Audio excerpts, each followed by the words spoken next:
kasih Tuhan buat pagi yang begitu indah ini ya Bapak. Kami percaya kami punya Allah yang hidup. Kami bersyukur kami punya Allah yang luar biasa. Allah yang kami sembah dalam nama Yesus Kristus. Sebentar kami akan mendengarkan firman-Mu ya Tuhan. Berkati mulut bibir lidah hamba-Mu ini ya Bapak. Engkau yang bertahta dari awal pertengahan hingga akhir. Sehingga acara ini berlangsung berdasarkan tahta-Mu ya Bapak. Pakai hamba-Mu lebih, ungkapkan isi hati-Mu melalui hamba-Mu ini ya Bapak, melalui firman-Mu ini ya Bapak. Engkau yang bertahta, sembunyikan hamba-Mu di balik salib-Mu. Dalam nama Yesus Kristus yang siap mendengarkan firman Tuhan, sama-sama katakan amin. Tepuk tangan buat kemuliaan Tuhan. Silakan duduk Bapak Ibu Saudara. Shalom semuanya. Nah, yang di bawah katakan shalom. Ya, yang di bawah ada 2.000 orang itu kira-kira ya. Kalau dari TV kelihatan 2.000 orang itu ya. Katakan pada kanan kiri Bapak Ibu Saudara, Yesus gue serius. Tidak bercanda gitu ya. Hari ini kita akan belajar mengenai hal berbisnis atau hal pekerjaan yang diberkati Tuhan di dalam jalannya Tuhan gitu ya. Mari kita buka di 2 Raja-Raja 4 ayat yang pertama sampai yang ke-7, tapi kita baca satu persatu ya. 2 Raja-Raja 4 ayat yang pertama. Kita baca bareng-bareng ya. 1, 2, 3. Salah satu dari istri-istri para nabi mengadukan halnya kepada Elisa sambil berseru, "Hambamu, suamiku sudah mati. Dan engkau ini tahu bahwa hambamu itu takut akan Tuhan. Tetapi sekarang penagih hutang sudah datang untuk mengambil kedua anakku menjadi budaknya." Nah, jadi diceritakan pada waktu itu ada seorang janda gitu ya. Seorang janda yang datang sama Nabi Elisa gitu ya. Dari sini kita tahu bahwa ini dia berseru sama Nabi Elisa. Tapi kalau di terjemahan aslinya itu dia berkata menangis, meratap gitu ya kepada Nabi Elisa. Bukan hanya cuman berseru ya, tapi dia menangis dan meratap kepada Nabi Elisa. Dari sini kita bisa tahu bahwa janda tersebut mengalami masalah keuangan. Dia lagi terlilit sama hutang gitu ya. Mungkin kena pinjol gitu ya dia ya. Pinjol foto sama KTP gitu ya jandanya. Tapi ini dikatakan yang terlibat hutang piutang ini suaminya gitu ya. Nah, jadi kita bisa ambil kesimpulan bahwa masalah keuangan itu enggak cuma menimpa kita semua ya. Bahkan seorang hamba Tuhan pun mengalaminya ya. Di ayat ini dikatakan janda dari para nabi gitu ya.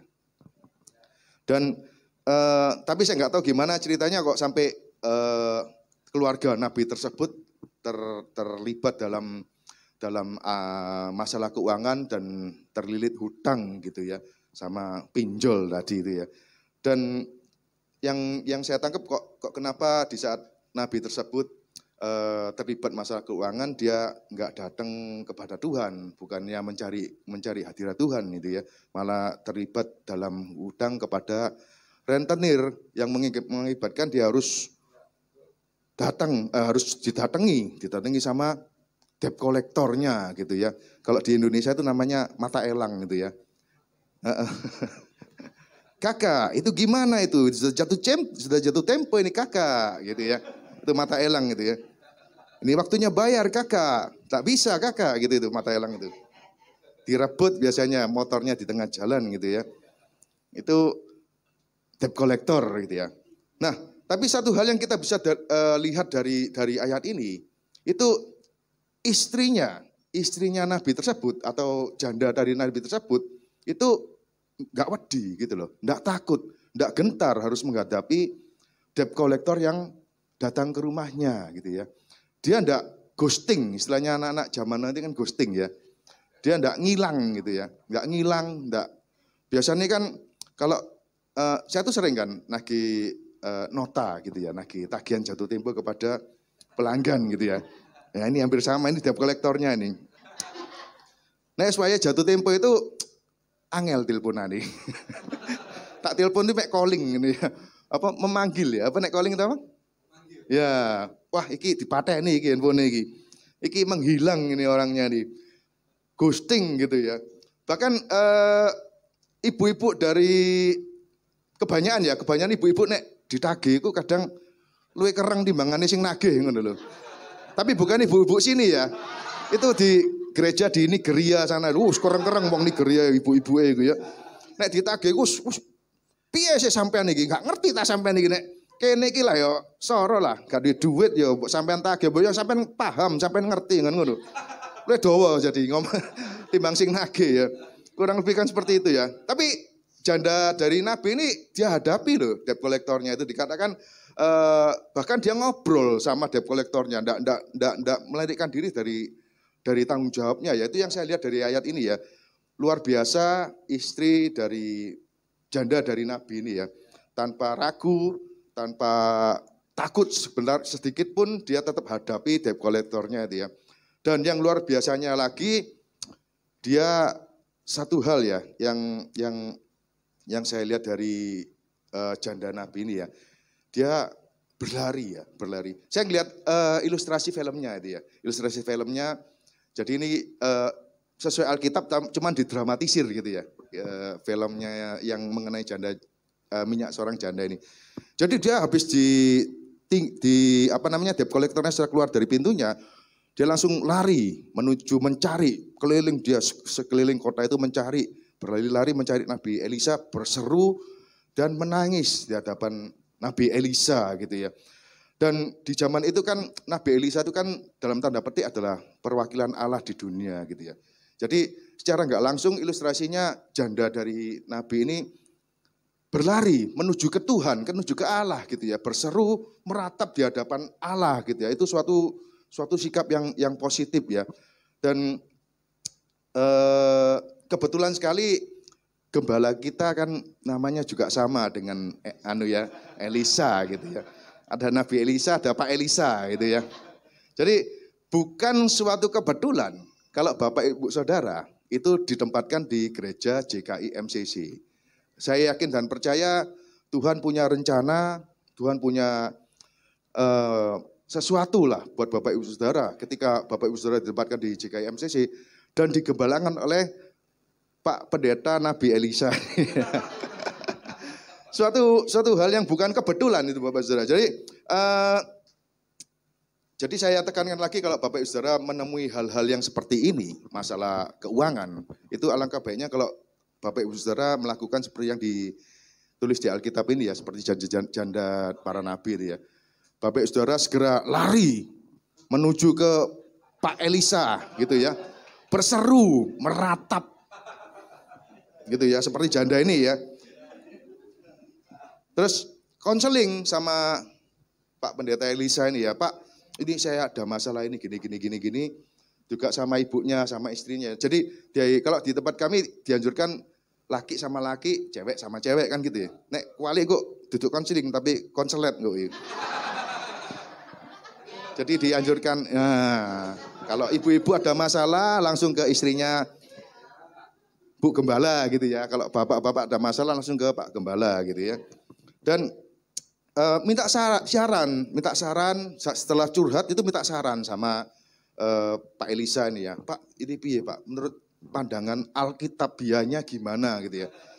Ojo takok konco kok ditakok diomongi pandangan duniawinya kok kan gitu. Wes nyilo maneh, pinjol kene utang nang pinjol sitoke, engko iki gawe nutup iki kan susah tambah gede, susah tambah dawa. Gali lubang tutup lubang itu kalau enggak Alkitabiah gitu ya.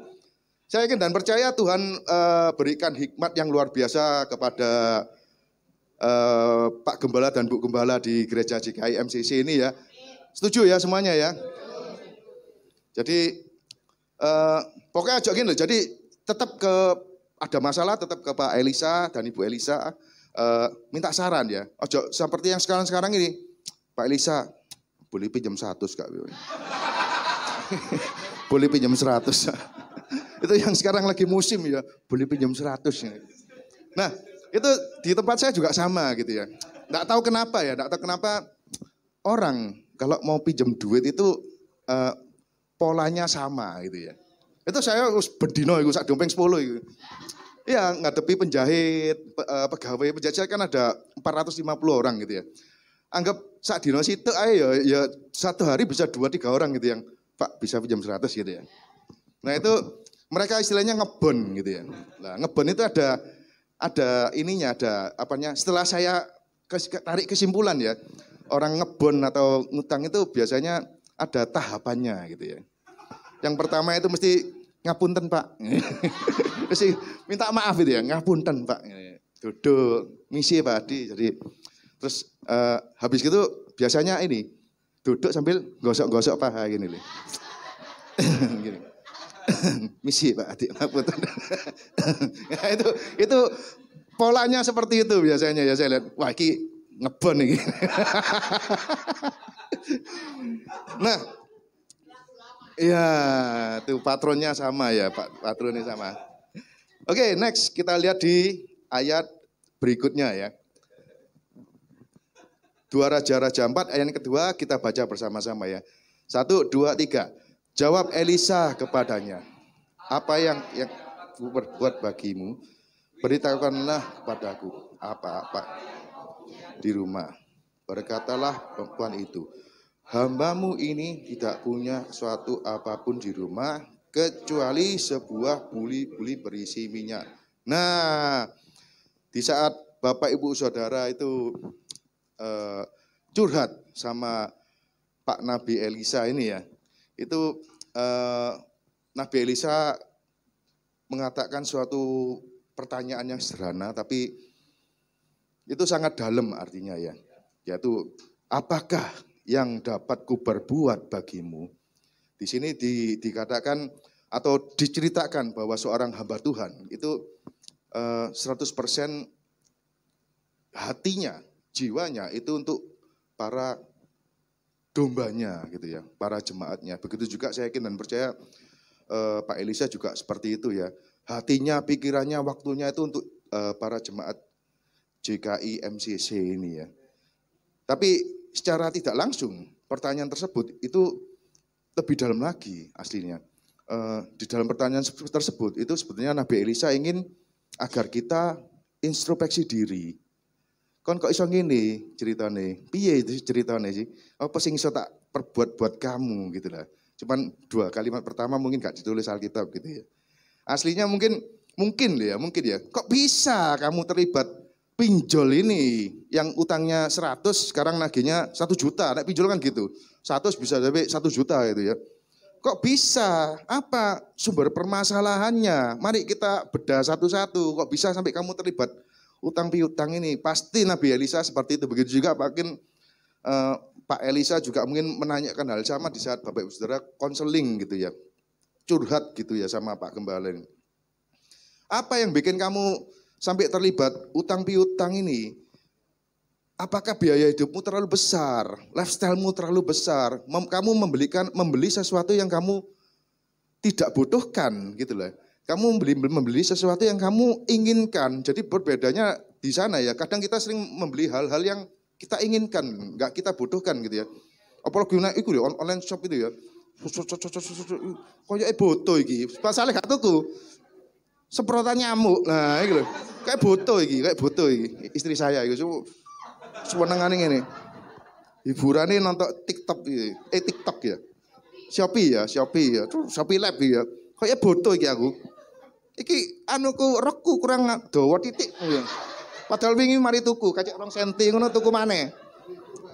Nah, jadi lifestyle itu perlu ya. Itu sangat mempengaruhi keuangan kita gitu ya.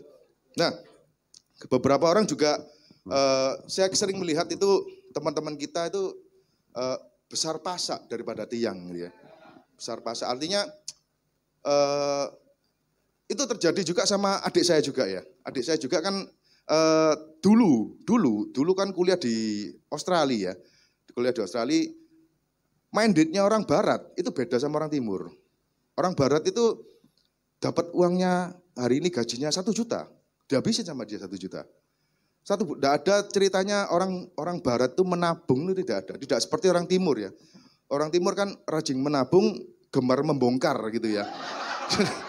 Saya kan nabung itu orang dino gatel rek tak bongkar. Itu rajin menabung, gemar membongkar ya. Setuju ya. Tapi kalau di Barat itu sama juga. Jadi di saat apa namanya, gampang gini, orang Barat itu lebih mengutamakan baju, jam tangan, penampilan lah kasarannya daripada rumah. Nah, saya lihat kayak gampang-gampang kita lihat di Singapura gitu ya. Di Singapura kan keren-keren orangnya. Usah ganteng-ganteng kayak wayu-wayu rek. Barang tak tutno tutuk omae, lho omae nanggone kayak di sini nih. apa rumah susun Sumboy lho. Modelnya seperti itu. Jadi mau keren-keren, modelnya keren-keren. Cuma ya jadi mereka lebih mengutamakan penampilan daripada beda sama orang Timur ya. Kita kan lebih mengutamakan pendidikan gitu ya. Terus rumah yang nyaman gitu ya, lebih diutamakan daripada penampilan ya. Nah, begitu juga pasti Nabi Elisa ini pasti tanya mengenai mental orang-orang yang terkena masalah ini gitu ya.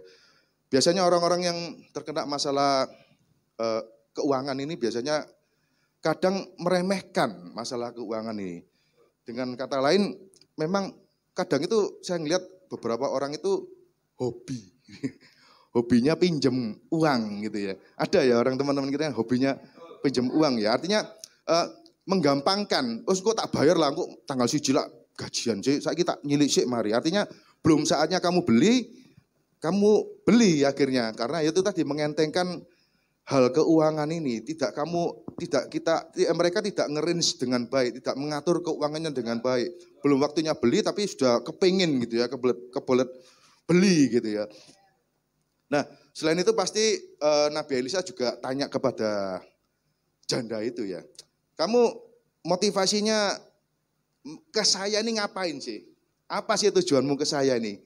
Kan tujuannya pasti hutangmu pengen dilunasi. Anak-anakmu tidak diambil menjadi budak kan gitu ya.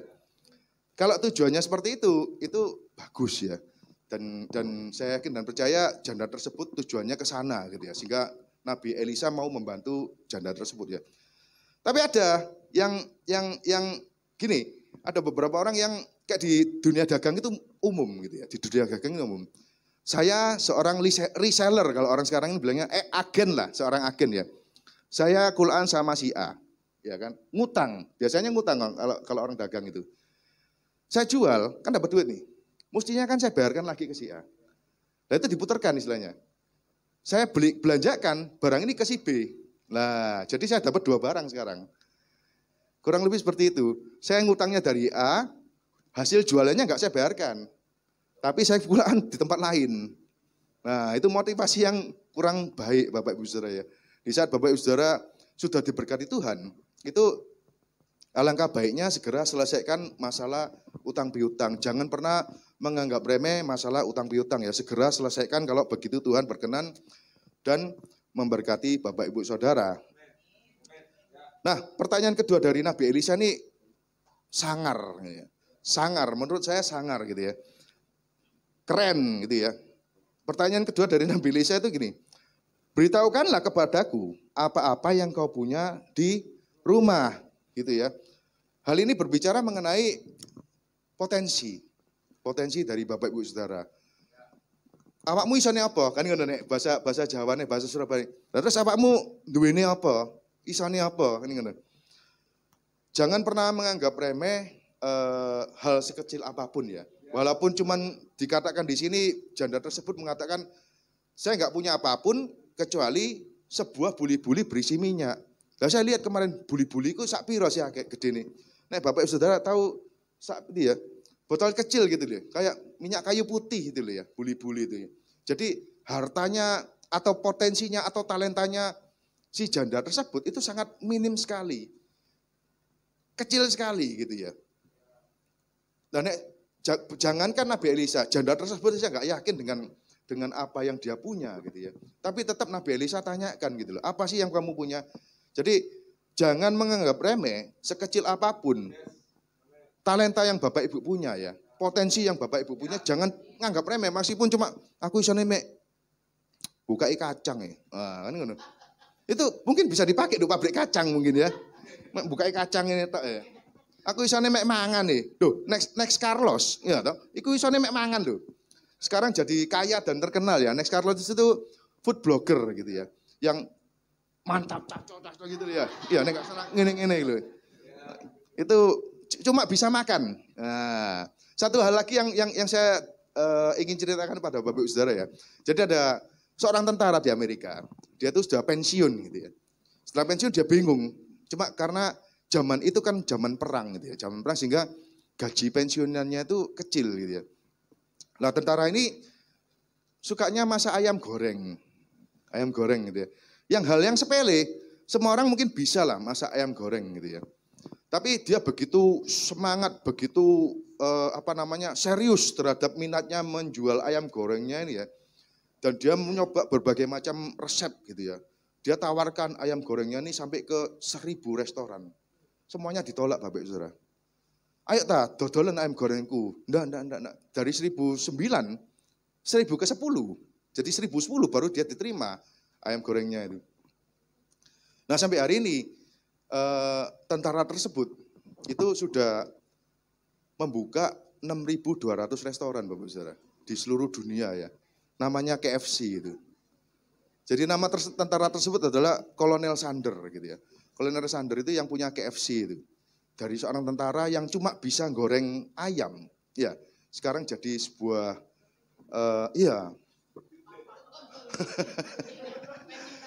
Nah ini Pak besok goreng telur Pak. Goreng telur dulu Pak. Siapa tahu jadi. Nah, jadi jangan pernah menganggap remeh potensi, talenta, sekecil apapun yang Tuhan berikan pada Bapak Ibu Saudara ya. Karena Tuhan bisa pakai potensi yang kecil sekecil apapun menjadi sesuatu yang luar biasa seperti KFC itu ya Pak ya. Saya doakan Pak jadi Pak. Apa ya?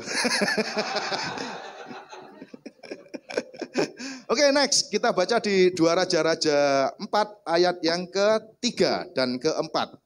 Yang ketiga dulu ya, yang keempat Bapak Ibu Saudara baca ya, yang ketiga saya baca.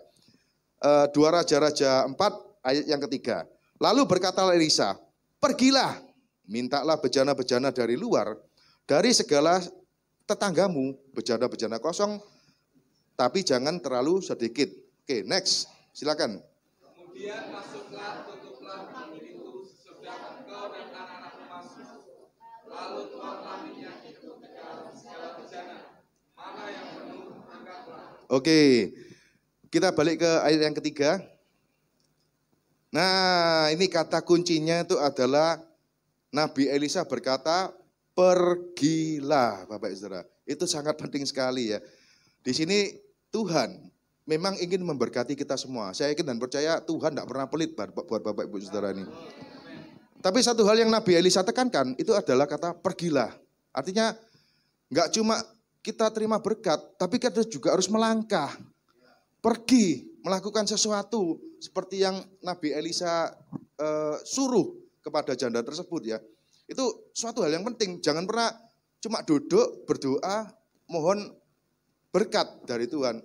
Sampai mati gak kira teko berkat itu, yakin aku.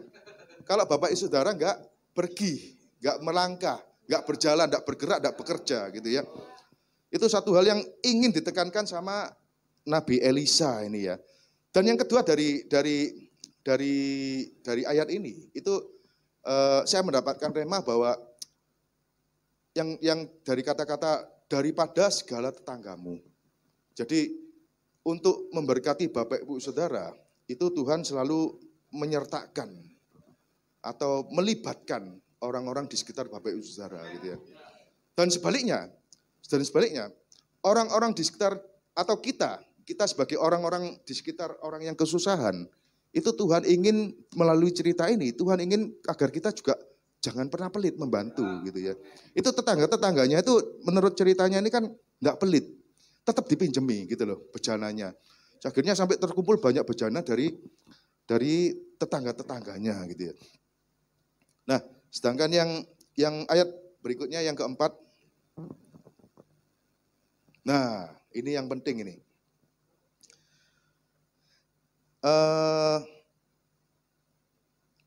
Di dikatakan di sana itu kan masuklah dan tutuplah pintu. Jadi di sini saya melihat bahwa Tuhan itu pengen mujizat yang Tuhan berikan kepada Bapak Ibu Saudara itu secara personal, secara pribadi. Jangan pernah dipamerkan mujizat dari Tuhan. Maksudnya itu apa ya istilahnya ya? Kalau kesaksian boleh, kesaksian Tuhan sangat berkenan ya. Tapi kalau memamerkan berkat yang Tuhan berikan pada kita, itu Tuhan sangat tidak berkenan ya. Bahkan di ayat ini dikatakan suruh masuk, suruh tutup pintu, kan gitu.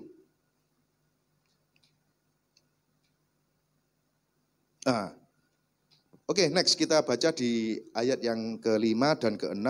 Saya yang ke-5, Bapak Ibu Saudara yang ke-6 gitu ya. Oke, yang ke-5 saya baca.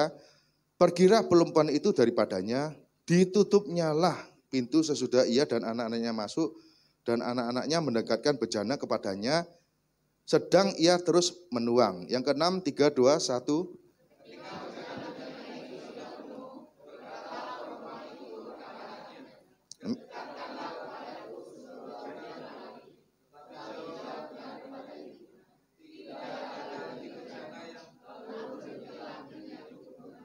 Amin.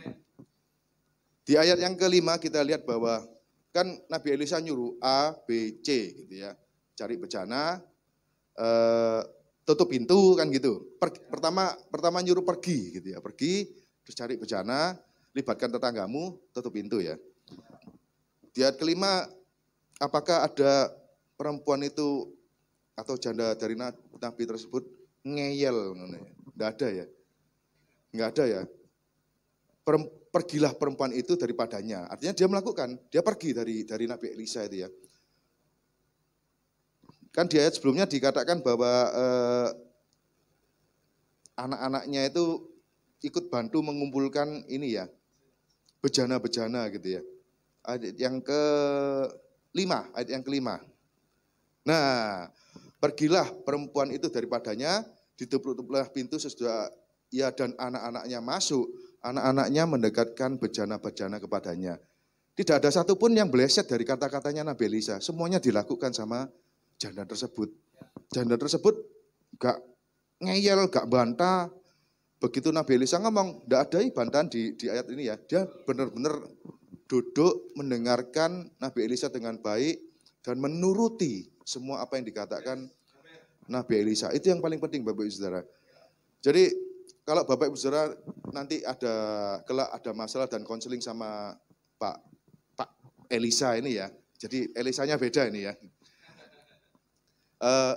Saya yakin dan percaya Pak Elisa dan Bu Elisa ini diberkati Tuhan dengan hikmat yang luar biasa ya.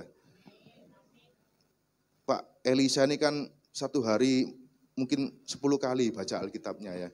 Beda dengan kita gitu ya. Sekali aja ini eling ya kasarannya ya. Holy banget Pak Elisa nih, kudus banget gitu ya. Artinya mungkin Tuhan ingin memberikan nasihat, ingin memberikan saran, ingin memberikan jalan keluar kepada Bapak Ibu Saudara melalui Pak Elisa ini. Jadi alangkah baiknya kalau Bapak Ibu Saudara melakukan seperti yang dilakukan janda ini ya, mendengarkan, menurut dan melakukan. Itu penting sekali Bapak Ibu Saudara. Intinya selama Pak Elisa dan Bu Elisa berjalan sesuai dengan firman Tuhan, ikuti dia. Seperti yang janda ini lakukan ya. Selama Nabi Elisa tetap dipakai Tuhan menjadi hamba Tuhan, Nabi Tuhan, janda tersebut tidak pernah membantah, bahkan menuruti semua yang dikatakan oleh Nabi Elisa. Kita itu di rumah saya kan juga ada persekutuan doa gitu ya. Di persekutuan doa itu juga banyak sekali jemaat-jemaat. Kebetulan yang di rumah saya itu masih muda-muda gitu ya. Ada yang baru menikah, ada yang belum menikah gitu ya. Jadi sih brutalnya remaja gitu ya. Dua-blok remaja gitu ya. Nah, saya dulu kan mantan remaja saya ini ya. Mantan penjahat juga gitu ya. Nah, itu kita sering mementoring beberapa anak gitu ya, beberapa pemuda gitu ya yang belum menikah maupun sudah menikah itu datang ke kita konseling gitu ya. Itu curhat mengenai masalahnya. Dan satu hal yang saya ingat itu gini, ada seorang datang itu, dia ada masalah keuangan. Dalam artian belum punya pekerjaan tetap. Jadi pekerjaannya itu berdasarkan proyek gitu ya, tidak tetapnya anak proyek ya ada duit, nggak ada duit gitu ya. Pada akhirnya dia dapat bos yang crazy rich gitulah istilahnya. Crazy rich, tapi kita lihat sejarahnya bosnya ini punya beberapa usaha, punya kontraktor, punya perumahan, punya dunia klub malam, diskotik segala macam gitu ya. Nah, saya ngeliat dia tanya kepada kami gitu ya. Kami kan tim gitu ya. Gimana menurut kamu? Apakah harus saya terima pekerjaannya?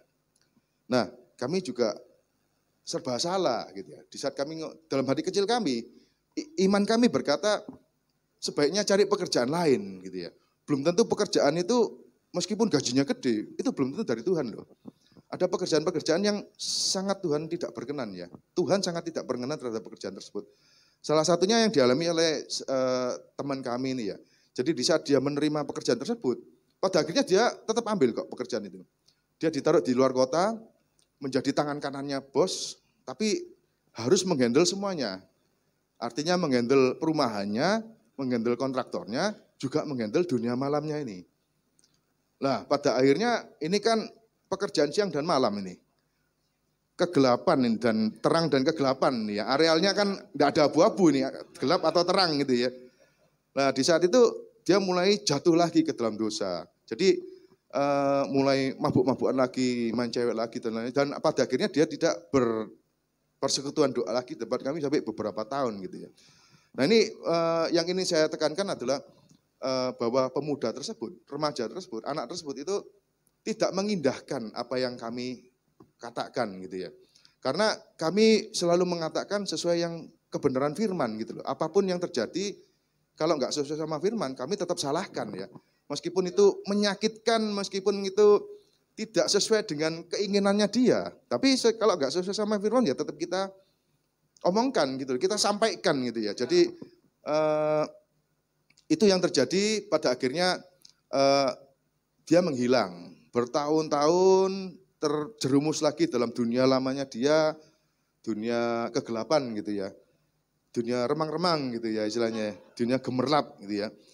Dan kita tetap doakan Bapak Ibu Saudara, kita tetap doakan agar anak ini balik lagi gitu ya, bisa mentas dari lembaga kelamannya gitu ya. Apa bahasa Indonesia mentas ya? Keluar gitu ya. Puji Tuhan sekarang dia kembali lagi.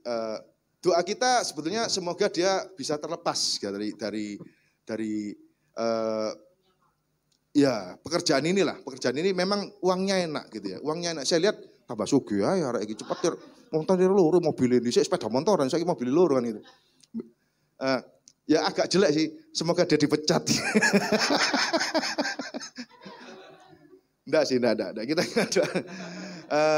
semoga dia bisa sadar bahwa apa yang dilakukan ini memang duitnya enak tapi tidak berkenan di mata Tuhan gitu ya. Tapi puji Tuhan akhirnya dia sadar ya, dan dia melepaskan semua itu dan hari ini puji Tuhan sudah kembali ke persekutuan doa kita gitu ya. Amin ya. Tepuk tangan buat kemuliaan nama Tuhan.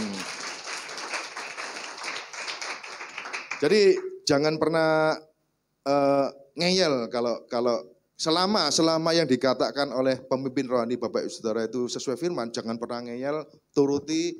Saya yakin dan percaya Tuhan akan berkata kepada Bapak Ibu Saudara mengatasi masalah ini melalui gembala Bapak Ibu Saudara gitu ya.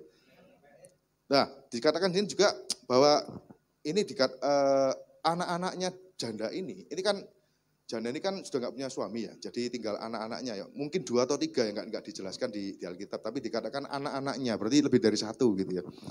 Anak-anaknya pun ikut terlibat dalam masalah keuangan mamanya ini ya. Jadi kita sebagai anak itu alangkah baiknya kita jangan cuek terhadap keuangan orang tua kita gitu ya. Kita harus peduli kepada kondisi keuangan orang tua kita. Jangan pas orang kita berhutang diuber-uber sama debt kolektor, pak tukokno iki po sepatu Jordan Air. Sepatu Air Jordan sampai Jordan. Air Jordan yang rego 3 juta. Jangan ya Bapak ya. Saudara-saudara sekalian ya, jangan ini wajah-wajah ini dan duit kabeh gitu. Di saat orang tua kita lagi kesusahan, alangkah baiknya kita ikut membantu, ikut prihatin sama kondisi kondisi keuangan orang tua kita ya. Bahkan kalau perlu, aku tak online shop, tak jualan di online shop. Nah, dodol tahu petis, ono gak ya? Rujak cengur ngono ya. Iku dikere mambu. Rusak tahu petis di online shop ya. Pintar-pintar kok anak sekarang jualan ya. Jualan kerajinan tangan, jualan handphone dicat casing dicat-cat gitu ya, dijual di bantu pohon. Pelempem, Bu. Kalau Bapak orang tua kalian lagi kesusahan, bantu seperti yang dilakukan anak-anak janda ini ya. Anak-anak janda itu keliling itu minjem bejana-bejana ke tetangga-tetangganya gitu ya.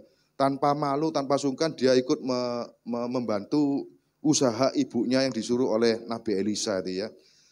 Oke, kita sekarang baca yang di ayat berikutnya yaitu ayat yang ke-7.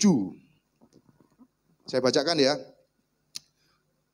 Kemudian pergilah perempuan itu memberitahukannya kepada abdi Allah. Dan orang itu berkata, pergilah, jualah minyak itu, bayarlah utangmu, dan hiduplah dari lebihnya. Engkau serta anak-anakmu. Luar biasa ya. Kata pergilah di sini muncul lagi Bapak Ibu Saudara. Jadi setelah kita menerima berkat, itu Nabi Elisa menyuruh pergi lagi. Untuk apa? Untuk jual. Untuk jual minyaknya itu. Untuk apa lagi yang terakhir? Yang terakhir yang paling penting adalah bayarlah hutangmu. Tak ulangin ya. Bayarlah hutangmu. Jadi penting sekali. Di saat Bapak Saudara diberkati seperti yang tadi saya katakan ya. Kadang orang setelah terima berkat, itu gak gelem bayar. Oh, tak tuku lione ae. Lah repot lah ini. Nah ini kan Nabi Elisa jelas-jelas secara vulgar mengatakan ya, pergi jual bayaran utangmu itu. Dan yang luar biasa lagi itu yang kata-kata terakhir ini. Yang kata-kata terakhir ini sampai sekarang, wah ini luar biasa ini. Hiduplah dari lebihnya. Artinya berkat yang Tuhan berikan di saat Bapak Ibu Saudara bertekuk lutut, bersimpu, berseru sama Tuhan, pakai utangi Tuhan. Tolong bayar Tuhan. Tolong berikan hambamu ini hikmat supaya hamba bisa membayar hutang-hutang hamba Tuhan. Tapi Tuhan gak cuma ngasih duit sejumlah utangmu. Dikatakan di sini lebih. Dan luar biasanya hiduplah. Artinya apa? Di janda ini, yang saya tangkap ya, janda ini, itu bisa hidup sampai seumur hidupnya. Dari peristiwa minyak yang melimpah tadi itu loh. Jadi Tuhan memberikan janda ini suatu berkat lepas dari hutang. Dan sisa hidupnya masih ditanggung sama Tuhan ini. Hiduplah dari lebihnya. Sampai seumur hidupnya janda ini tidak akan kekurangan lagi dikatakan di situ ya. Amin ya saudara ya. Tepuk tangan buat kemuliaan nama Tuhan. Bapak saudara bisa melihat ya indahnya mujizat Tuhan kalau sudah diberikan kepada kita dan Tuhan berkenan gitu ya. Asal satu hal yang kita pelajari, asal kita mau pergi, asal kita mau melangkah, asal kita mau berusaha, itu Tuhan gak eman kok, gak ragu memberkati Bapak Ibu Saudara. Dan saya yakin dan percaya itu janda tersebut dan anak-anaknya, kalau di zaman sekarang nih ya, itu pabrik bosnya minyak Bimoli gitu lah ya, kaya raya dia bersama anaknya itu kaya raya dari hasil buli-buli pertama kan dijual, dibayar utang, sisanya itu dia buat muter gitu ya. Akhirnya jadi bosnya pabrik minyak goreng Bimoli gitu ya kalau sekarang gitu. Amin saudara. Jadi kesimpulannya yang pertama saya ambil kesimpulan bahwa jangan mengambil jalan singkat dalam menghadapi masalah keuangan. Saya spesifik ngomong masalah keuangan ya. Jangan mengambil jalan singkat. Artinya apa? Aku kepepet rek tak nyilih nang pinjol. Nah, itu jalan singkat. Singkat sekali. Bapak Saudara kalau tahu, kemarin saya baca statistik ya, utangnya orang Indonesia dipinjol ya 200 triliun. 200 triliun utangnya orang Indonesia dipinjol. Padahal negara Indonesia setahun itu butuhnya untuk bayar beli bikin jalan, bikin pelabuhan, bikin bandara itu 2.000 triliun. Artinya 5%-nya itu utangnya kita dipinjol. Jadi uang yang beredar dipinjol itu besar sekali Bapak Saudara. Besar sekali. Itu belum termasuk bunganya ya. Utangnya tok itu 200 triliun. Seluruh orang Indonesia itu besar sekali Bapak Saudara. Artinya iblis itu memberikan kemudahan. Menurut saya loh ya. Ayo kita kasih kemudahan. Kalian yang butuh duit pinjol lah. Ya, hah? Ya betul. Pinjol ini kan kadang 100.000 bisa jadi 1 juta kan gitu. Nah 100.000-nya itu kalau dikumpul ya 200, belum lagi yang 1 jutanya bisa 2.000 triliun nanti totalnya setelah bunga-bunganya itu. Besar sekali orang Indonesia hutang dalam pinjol. Itu yang saya masukkan dalam hal jalan singkat dalam menghadapi masalah keuangan. Ya, jangan kayak istilahnya pergadian, kami akan menyelesaikan masalah Anda tanpa masalah gitu ya. Kalau nah, Bapak Ibu Saudara kan menyelesaikan masalah dengan masalah gitu ya. Jadi tambah gede masalahnya, gak tambah cilik gitu ya. Yang kedua kalau menghadapi masalah spesifik keuangan, itu segera ketemu Pak Nabi Elisa ini. Pak Elisa, gini Pak, saya mohon doanya, konsultasi lah, konsultasi ya. Saya yakin dan percaya Pak Elisa kan, jadi gini ya, yang saya alami sekarang ya, yang saya alami sekarang, ada si A konseling ke saya, konsultasi ke saya. Saya bisa belajar dari peristiwa tersebut. Oh, orang ini nek melakukan ini, hasilnya seperti ini, jalan keluarnya seperti ini. Siapa tahu. Saya yakin Pak Elisa kan juga banyak menerima konseling jemaat-jemaat di sini gitu ya. Siapa tahu masalah tersebut bisa dilakukan kepada kondisi Bapak Ibu Saudara gitu loh. Jadi orang yang menerima konseling itu biasanya terutama gembala ini ya, Bapak dan Ibu ini ya. Itu banyak sekali melihat peristiwa yang tidak dilihat Bapak Ibu Saudara gitu ya. Saya juga merasakan hal yang sama kok. Jadi sekarang ini saya terakhir ini saya malah menerima konseling mengenai orang mau cerai. Itu 5 orang, kok barengan masalahnya sama gitu ya. Atau orang yang mau nikah tapi tidak diperbolehkan sama orang tuanya gitu ya. Dan semuanya ini duda-duda dan janda-janda gitu ya. Kumpulan rondo-rondo, duda-duda. Nah, segera ketemu sama pemimpin rohani, segera berseru sama Tuhan. Dan yang terakhir jangan lupa bahwa seperti janda tersebut itu selalu menggali potensi yang ada. Janda tersebut enggak sungkan loh ngomong ono sak buli minyak Pak Nabi Elisa. Tapi janda tersebut tetap ngomong sehingga seorang nabi bisa melihat potensi yang ada dalam diri Bapak Ibu Saudara itu dan akhirnya menggali potensi tersebut, memberikan jalan keluar. Jangan pernah sungkan sama potensi walau sekecil buli-buli minyak ya. Karena di akhir cerita itu bukan lagi buli loh. Di akhir cerita sudah mengatakan bejana. Antara buli dan bejana itu bedanya jauh. Dan diceritakan itu bukan cuma satu bejana, tapi bejana-bejana. Kalau ngomongnya di Alkitab, bejana-bejana artinya banyak sekali. Yang cuma satu itu menjadi besar dan banyak. Itu berkat Tuhan yang diberikan kepada janda ini sangat luar biasa ya. Sangat melimpah ya. Siapa yang di sini ingin diberkati Tuhan dan mengalami mujizat seperti janda tersebut ya. Oke, izinkan saya berdoa untuk Bapak Ibu Saudara ya. Kan saya tutup dalam doa ya. Mari kita tundukkan kepala. Mari kita berdiri. Tundukkan kepala. Angkat tangan kanan Bapak Ibu Saudara dan taruh tangan kiri Bapak Ibu Saudara di dada ya. Izinkan hamba berdoa untuk Bapak Ibu Saudara. Tuhan, hamba-Mu berdoa untuk jemaat JKMCC ini. Engkau telah melihat tangan-tangan yang terangkat ya Tuhan. Tangan-tangan yang rindu mengalami mujizat terobosan dalam hal keuangan ya Tuhan. Tangan-tangan yang rindu untuk dipulihkan perekonomiannya. Seperti Engkau memulihkan perekonomian janda tersebut ya Tuhan. Yang sampai akhir hidupnya dikatakan di Alkitab hidup dengan sisa-sisa minyak di bejana-bejana tersebut ya Bapak. Izinkan kami semua belajar seperti janda tersebut yang selalu berlari, mencari, berseru dan menangis serta meratap untuk minta pertolongan-Mu. Di setiap problem keuangan yang kami alami melalui hamba-Mu, Gembala GKI MCC ini, yaitu Bapak Pendeta Elisa ya Bapak. Izinkan kami semua belajar seperti janda tersebut, yang selalu mendengar, tidak membantah, dan menuruti semua petunjukmu melalui Pak Elisa ini ya Bapak. Persis seperti yang terjadi dalam janda tersebut terhadap Nabi Elisa ya Bapak. Izinkan kami juga memakai talenta atau potensi yang ada pada kami, walaupun cuma sebesar buli-buli minyak ya Tuhan. Tapi kami yakin dan percaya apabila Engkau berkehendak, maka buli-buli tersebut akan menjadi bejana-bejana yang besar, yang melimpah minyaknya, tak berhenti-berhenti sampai akhir bejananya nih Bapak. Kami juga berdoa, mari kita arahkan tangan ke Pak Elisa dan Bu Elisa ya. Kami juga berdoa kiranya Bapak berkenan mengurapi hamba-Mu Pendeta Elisa berserta istri, seperti Engkau mengurapi Nabi Elisa ya Bapak. Engkau urapi mereka berdua dengan hikmat surgawi yang hanya daripada-Mu ya Bapak, agar Pendeta Elisa dan istrinya dapat memberikan saran, nasihat, masukan buat jemaat GKI MCC sesuai dengan firman-Mu dan sesuai dengan isi hati-Mu. Pakai selalu mereka berdua ya Bapak, seperti Engkau memakai Nabi Elisa. Perbesar kapasitas mereka berdua, agar semakin banyak jiwa-jiwa yang dimenangkan untuk kemuliaan nama-Mu ya Tuhan.